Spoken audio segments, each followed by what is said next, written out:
Where are you going? Where are you going, Dave? Okay. All right. Okay, so we're going to play the same game again. A couple of ideas I want you to think about. So if I'm just looking to touch James's leg and I have not set it up at all, I'm really vulnerable for him to just push my hand down to the floor here.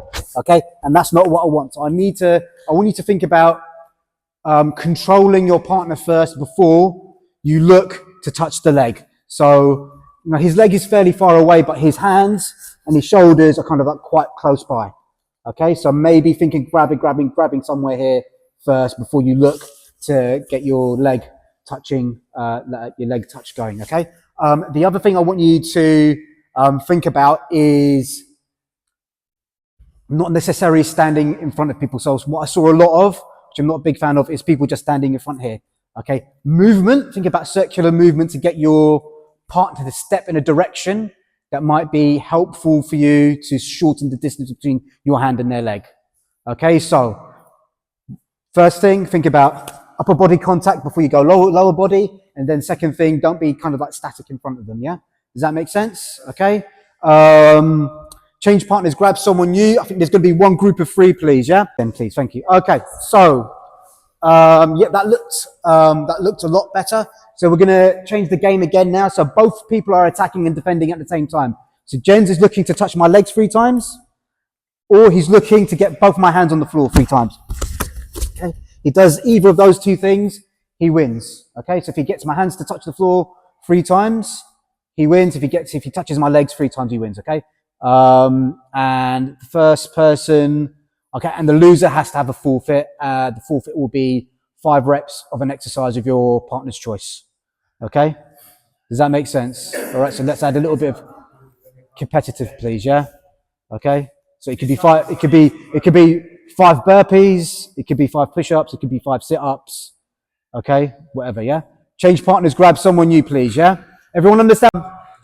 What I want you to think about is going from so I used to do freestyle wrestling over in Haringey. So if you want to try freestyle wrestling, there's a fairly decent club in Wood Green called Haringey Wrestling Club, and my old wrestling coach there was a guy called Big Papa T.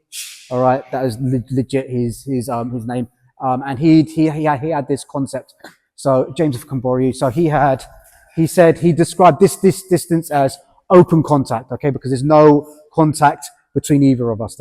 He would describe this as semi-contact, okay, so grabbing hold either a wrist or around the head as semi-contact, because I've got some contact on him, yeah, and then he would describe this as full contact, because I've got 2 points of contact on him, yeah, okay.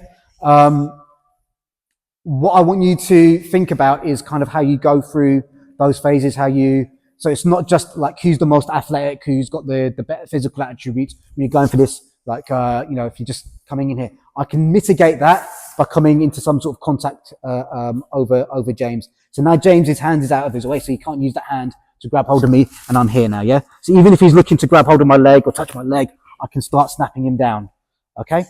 So we're going to kind of play a game to help us develop these hand fighting skills. Okay, so James is going to grab hold of one of my wrists, and I'm going to grab hold of James's wrist, okay?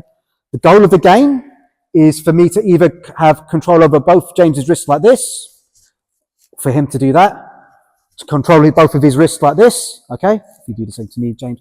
Or to have 2-on-1 control over one of James's arms. So that could mean this, okay? This, if you do the same to me, James, like this, okay? So here, okay? It could even be something like this. This is also fine as well. I don't know how you'd get to there. Or this, okay?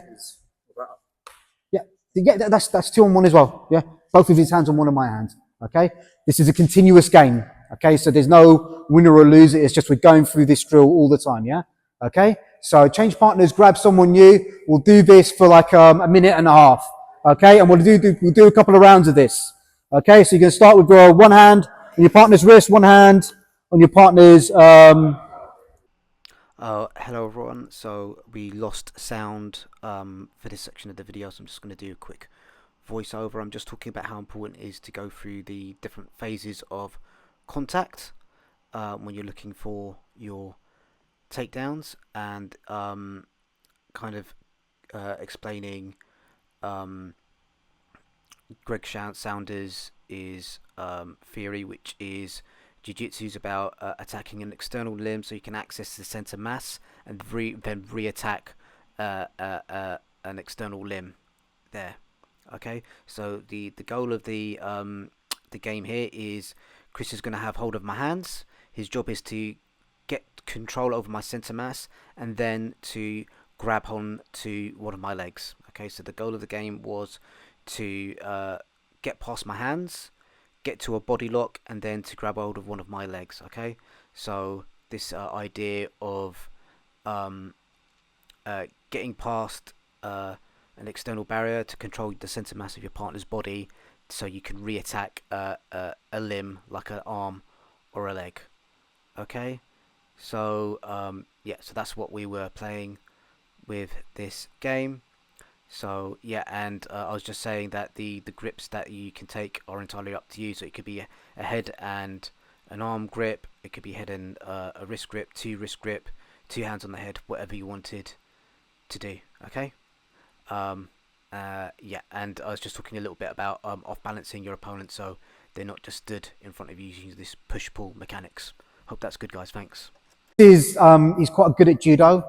Like the takedown stuff that I'm showing you today is mostly like freestyle wrestling based. So it's I'm showing you like a lot of leg attacks. There's a whole aspect of like throwing that we don't have time to explore, but I just want to show you some stuff. So Chris, if you hit me with your favorite judo throw. Your favorite judo throw. So you've got stuff like this. You've got throws like hit me with a judo foot sweep. Yeah, exactly. This sort of thing. You've got like something like sasai to sort of kamiachi, where you kind of like foot sweep someone. Okay, so there's that whole aspect of stuff that we're not looking at today, and that's like it's a lifetime of like study to kind of like understand that stuff. Yeah, so we're just showing you some leg grab attacks today. Chris, if I can borrow you again. Okay. So one word, one phrase I kind of heard over and over again, just listening to people. It was like it's very difficult to kind of like when someone's looking to create space to kind of like squash that space down. Yeah, was that what you guys were finding? That if someone doesn't want you to get close to them, it's very difficult to close that distance. Yeah. Okay. So so one thing I want you to start thinking about is we're going to play this game again. I want you to start thinking about spirals. Okay? Spirals and circles. Okay? If I'm here with Chris and he's in front of me, okay, and I'm just trying to come forwards towards him, he's going to get one of his hands free and he's going to start pushing on me, yeah? Okay? I can't push through his arm, but maybe I can start moving his hand out of the way, or maybe I can kind of start circling to positions where I can get close to his center mass. So start thinking about changing levels, spirals, and circles, okay? All right, so if his hand's in the way, think how you can move that hand out of the way. Think about how you can go underneath that hand, or think about how you can use circular movement to make that hand less of an object, okay? Does that make sense, okay?